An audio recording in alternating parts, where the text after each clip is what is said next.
guys and gals, and did 1, 2, 3 through 5. I'm in a bit of a different locale today. I'm actually visiting my mother, so gonna be doing some videos while no one's home. So today's gonna be a bit of a weird one. I'm gonna be doing my wish list for what I would expect to see, hopefully, in if they do decide to make one in Advanced Warfare 2 for Call of Duty, because you know good and well they're gonna make one. People are gonna get sick of boots on the ground.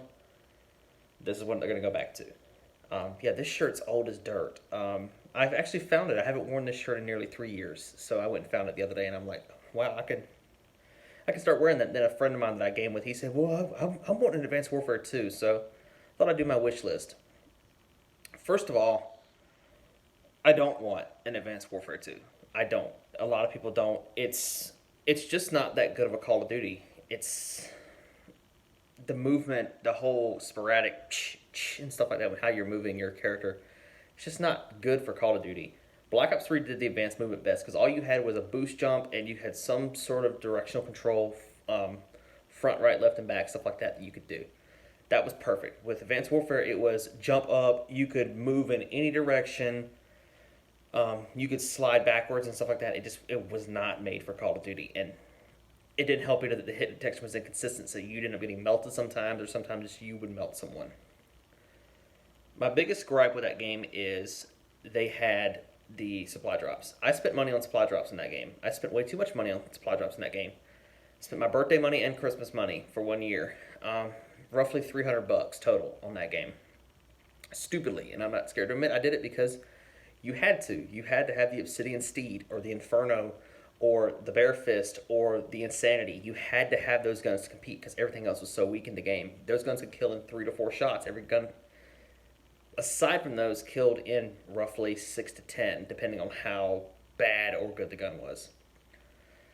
If they do make one, I want them to get rid of that completely. Scrap the supply drops, which they've already got rid of them in the new Modern Warfare. And if you guys have not seen the gameplay for Warzone, it looks pretty decent. I'm not gonna lie, it looks decent, but at the same time, it's gonna fall off in like a month or two. It's another battle royale.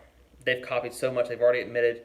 From people that have played it, said that it's very similar to Fortnite and PUBG with the looting aspect, and the looting is similar to Apex Legends. And I love and hate the loot system in Apex Legends. Puts crap on my gun that I don't want, even if it's better, and it screws with it. I also want them to actually refine the movement if they make that. It was very janky, it was very clunky. Like I said, it was very in your face. Whenever you move, it wasn't a sudden, we're going up with like a boost jump. It was boom. It would throw you in different directions. It was very sporadic. It was clunky. Another thing is, please, for the love of God, actually make proper maps and not. There was too much verticality, which is a reason a lot of people did not like it, including myself. I did not like the verticality of it. It's like with Modern Warfare, which I have not touched in a while, and I refuse to play until hopefully Warzone comes out tomorrow. I might hop on it. It's not as fun to play. And the way I see it, the movement and the weapons are kind of going to make or break the new game if they do come out with one, which it might be a while before they do. Another thing is, please bring back proper perks. The perks in that game sucked so much, and the equipment did, and half the weapons were bad. There were only like 3 viable guns in the whole game. They did try doing some new stuff, like the, I think it was a sniper rifle. You put one shot on someone, it was the charge that would blow up, and then you put another one on there, and it was basically the thing that made it go boom. That was kind of cool. But it was kind of trash because it was only viable in hardcore, which both of the shots were a one-shot kill in hardcore. Another thing, please actually make this game run smoothly. Advanced Warfare did not run smoothly at all. That game had some of the worst servers and worst lag I've ever seen. And considering how fast you died in that game, your connection would make or break you. In other Call of Duties, you could sort of get away with that. Not in that one. Story. The only reason people played the story was because it had Kevin Spacey. And I think it had Troy Baker as well, if I remember correctly. Kevin Spacey is a great actor. He's phenomenal. If you've never seen House of Cards, he's amazing in that. Very, very phenomenal actor. He does not belong in Call of Duty. just because you get a big name to push your garbage campaign. And that campaign was so bad. It was so, so bad. Just because you have him in there does not mean people are going to. It does not make the campaign good or viable. It was not fun. Another thing was, too, the campaign was so short. You could beat it in literally 4 hours to 5 hours. That's typical for Call of Duty, but you could run past almost everything in this game. I will say this, it looked pretty. The campaign looked gorgeous. Advanced Warfare in general looked very, very good. Graphics-wise, it ran well graphics-wise, but actual like system-wise, it did not.